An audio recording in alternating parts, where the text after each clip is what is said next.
जय हिंद। इस वीडियो में हम समझेंगे कि भूकंप आता कैसे है और तुर्की और सीरिया में जो भूकंप आया था उसके बाद ये कहा जा रहा है कि भारत और इसके अन्य भी कई पड़ोसी देशों में भयंकर भूकंप आने वाला है। तो क्या ये सही है और भूकंप की भविष्यवाणी की जा सकती है या नहीं, इस पर हम भी बात करेंगे। देखिए, भूकंप को समझने के लिए सबसे पहले आपको इस पूरे पृथ्वी की संरचना को समझना पड़ेगा। ये पूरी पृथ्वी के अंदर आखिर है क्या। आज पूरी पृथ्वी की खुदाई करके देखेंगे कि इसके अंदर है क्या, तो वीडियो में एंड तक जरूर बने रहिएगा।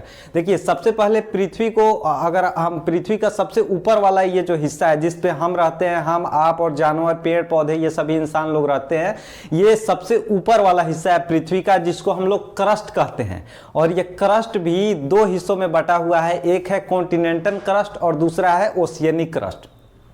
कॉन्टिनेंटल क्रस्ट जो है जिस पे हम लोग रहते हैं, जो धरती है, जो मिट्टी का सरफेस बना हुआ है, ये है कॉन्टिनेंटल क्रस्ट, जिस पे हम आप, पेड़ पौधे, इंसान, ये सभी रहते हैं। ये सब है कॉन्टिनेंटल क्रस्ट। और ओशियनिक क्रस्ट जो हो गया, जो समुद्र वाला हिस्सा है, जो पानी वाला हिस्सा है, जितना भी, ये सब हो गया ओशियनिक क्रस्ट। तो ओशियनिक क्रस्ट के ऊपर, यानी कि समुद्र जो है काफी गहरा है, बाकी जितना बच गया मिट्टी है, लेकिन ये समुद्र भी क्रस्ट में ही समाप्त हो जाता है, क्रस्ट के अंदर का। और असली गहराई तो क्रस्ट के बाद शुरू होता है। कुछ लोग समुद्र पे बहुत लंबे लंबे शेर शायरी करते हैं कि औरत के दिल को समझना और समुद्र की गहराई नापना नामुमकिन है। भैया, ऐसा कुछ नहीं है नामुमकिन मुमकिन। जैसे आप गहराई अगर देखना है तो क्रस्ट के अंदर जाइए, फिर पता चलेगा कि क्या गहराई है।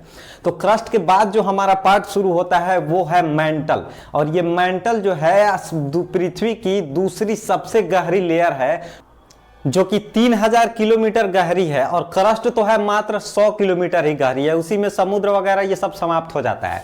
और मेंटल का जो तापमान है वो काफी ज्यादा है, 4000 डिग्री सेल्सियस इसका तापमान होता है। और इसमें सबसे ज्यादा लोहा और मैग्नीशियम की संख्या है, और ये सभी टेम्परेचर के वजह से उबल रहा होता है। और मेंटल और क्रस्ट मिलकर के बनता है लिथोस्फीयर, और इसीलिए लिथोस्फीयर में सभी प्लेट बना हुआ है, प्लेट्स जो हैं, और इसी प्लेट्स के कारण भूकंप आता है। खैर वो लास्ट में समझेंगे, लेकिन अभी समझते हैं कि इसके बाद क्या है। तो पृथ्वी का कोर पार्ट, और ये कोर पार्ट भी दो भागों में बटा हुआ है, इनर कोर और आउटर कोर। और इसी को लिक्विड कोर और सॉलिड कोर भी कहते हैं। तो लिक्विड कोर पहले समझते हैं क्या है। लिक्विड कोर जो है वो पूरा लोहा से बना हुआ है, और ये लोहा जो है ये भी लावा के रूप में उबल रहा है। और यहाँ का टेम्परेचर करीब 6000 डिग्री सेल्सियस होता है, यानी कि मेंटल से भी ज्यादा टेम्परेचर है इसका, लिक्विड कोर का।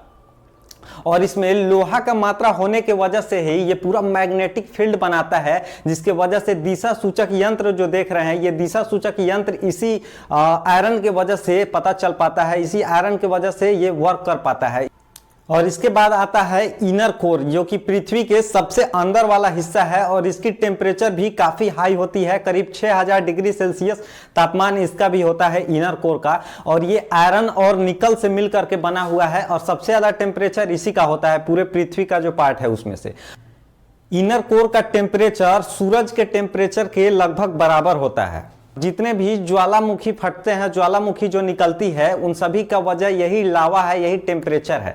लेकिन टेम्परेचर हाई होने की वजह से ये लिक्विड फॉर्म में तो रहता है, लेकिन ऊपर से दबाव इतना ज्यादा है कि ये बाहर नहीं निकलता है। और वही कहीं पर भी मैदानी क्षेत्र में ज्यादातर जैसे ही इसका दबाव कम होता है, वैसे ही ये धरती को फाड़ करके निकलता है, और इसमें से एक ज्वालामुखी निकलता है और ये फटने लगता है। अंदर तो ये लिक्विड फॉर्म में होता है, लेकिन बाहर निकलने के बाद जैसे ये ऑक्सीजन के संपर्क में आता है, ये ज्वालामुखी बन जाता है। जैसे समझिए कोल्ड ड्रिंक का बोतल है, जैसे ही वो पैक रहता है वो अंदर शांत रहता है, और जैसे ही उसको हिला दीजिएगा और बोतल खोलिएगा, ढक्कन ऐसे बाहर से निकलता है। उसी तरह से ज्वालामुखी भी फटता है। चलिए, पृथ्वी की संरचना को आप आई होप समझ गए होंगे। अब समझते हैं कि भूकंप कैसे आता है। तो देखिए, सबसे पहले हमारी पृथ्वी पर कुल 7 महाद्वीप हैं, Asia, Africa, north America, south America, Australia, Europe और अंटार्कटिका। और द्वीप भले ही आज के मैप में आपको इस तरह से अलग अलग दिखाई दे रहे होंगे, लेकिन कहा जाता है कि करीब 30 करोड़ साल पहले ये सभी महाद्वीप एक ही में जुड़े हुए थे, और उसको पेंजिया महाद्वीप नाम दिया गया था, पेंजिया द्वीप नाम से था। और ये सभी एक दूसरे में जुड़े हुए थे। लेकिन सोचिए, जैसे ही आप पतीले में दूध वगैरह उबालते हैं तो ऊपर का हिस्सा जो है जैसे उबलने के बाद ठंडा होता है उस पर एक परत जम जाती है मलाई की, उसी तरह से ये पूरा जो है द्वीप जमा हुआ था और ये मिट्टी का लेयर जो ऊपर का हिस्सा है जल के अलावा ये जमा हुआ था। और जैसे ही फिर से आप उसको उबालना शुरू करते हैं, गर्म करते हैं, वो फटने लगता है। तो सेम ऐसे ही हो रहा है हमारी पृथ्वी के साथ, क्योंकि टेम्परेचर कभी कम कभी ज्यादा होते रहता है। तो ये तो अंदर का लावा उबल रहा है और इसी तरह से ये पूरे प्लेट्स जो हैं अलग अलग भाग में डिवाइड होते रहते हैं और सभी द्वीप जो है अलग अलग होते रहते हैं। और जैसे ही ये द्वीप प्लेट्स, देखिए प्लेट्स जो है नासा के अनुसार वैसे तो 100 है, लेकिन मुख्य रूप से 7 प्लेट्स बड़े बड़े हैं और छोटे छोटे करीब 20 प्लेट्स हैं। और यही प्लेट्स जो है लावा के ऊपर तैर रहा होता है और तैरते तैरते अगर एक दूसरे में सट जाए या टकरा जाए तो कुल मिलाकर के ये 2-3 स्थितियां उत्पन्न करता है। हर स्थिति में भूकंप नहीं आता है, कई स्थिति में, जैसे कि एक स्थिति ऐसा हुआ था, इंडो टाइटेनिक प्लेट जो था वो यूरेशियन प्लेट से जाकर के टकरा गया, जो कि चाइना के पास जो आप देख रहे होंगे, और वही मिल करके हिमालय पर्वत का निर्माण हो गया था जब ये दोनों प्लेट आपस में टकराए थे। तो और आज भी दिन पर दिन हमारा इंडिया जो है उसी दिशा में आगे बढ़ रहा है और हिमालय पर्वत की ऊंचाई बढ़ती जा रही है और हमारा भारत धीरे धीरे छोटा हो रहा है। लेकिन आप घबराइए नहीं, ये बहुत धीरे धीरे होता है, कई हजार साल में थोड़ा सा बढ़ता है, कई सालों में बहुत थोड़ा थोड़ा 1 मीटर 2 मीटर करके ऐसे ये बढ़ रहा है। और हिमालय पर्वत दिन पर दिन बड़ा होते जा रहा है और भारत जो है ये छोटा होते जा रहा है। तो ये हो गया एक स्थिति जिसमें कि टकराने के बाद हिमालय पर्वत बन जाता है। दूसरी स्थिति में क्या होता है कि जैसे ही ये टकरा के जा रहा होता है एक दूसरे में रगड़ खा करके, और टकराने के बाद में भयंकर ये कंपन शुरू कर देता है और एक दूसरे को रगड़ते ही आगे निकल जाता है। और जहां पर इसका अभिकेंद्र कहा जाता है, जहां पे ये टकराया होता है, वो भूकंप का अभिकेंद्र होता है। और वहीं पे देखते होंगे कि जहां पर भूकंप का अभिकेंद्र होता है, जहां से शुरू हुआ होता है केंद्र बिंदु, वहां पे दरारें पड़ जाती है और पृथ्वी पूरी तरह से फट भी जाती है। तो एक स्थिति ये होती है। और ऐसे ही ये टेक्टोनिक प्लेट्स के टकराने से भूकंप उत्पन्न होता है। और सुनामी कैसे आता है इसके बारे में समझ लीजिए। और यही टेक्टोनिक प्लेट्स जब समुद्र में जाकर के टकराते हैं तो समुद्र में उबाल ला देता है और भयंकर सुनामी आ जाता है समुद्र में।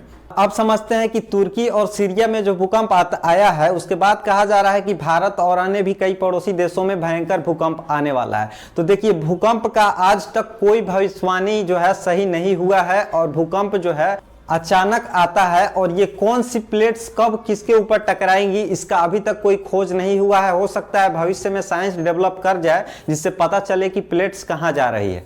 और एक और थ्योरी है इसमें, अखंड भारत का जो थ्योरी दिया जाता है, जिसमें कहा जाता है कि अफ्रीका कभी भारत का हिस्सा था। तो बिल्कुल आप सही कह रहे हैं, लेकिन अफ्रीका उस समय भारत में सटा हुआ था जब ये सभी प्लेट्स एक में सटा हुआ था। और पेंजिया द्वीप जो है वो अफ्रीका से सटा हुआ था, अफ्रीका में लगा हुआ था। और इसीलिए पृथ्वी पर सबसे पहले मानव की उत्पत्ति इंडिया और अफ्रीका के बीच में कंक्लूजन रहता है। और यही जो है प्लेट्स जो है जब सभी एक दूसरे में जुड़े हुए थे, जब पेंजिया द्वीप जब ये सभी एक ही में था, तब ये सटा हुआ था अफ्रीका से। लेकिन बाद में ये इस तरह से देख सकते हैं अलग अलग हो गया है और आज के नक्शा में कुछ इस तरह से दिखाया जाता है। लेकिन एक समय था जब ये सब एक दूसरे में जुड़े हुए थे। आई होप आपको ये वीडियो अच्छा लगा होगा। एक लाइक जरूर कीजिएगा और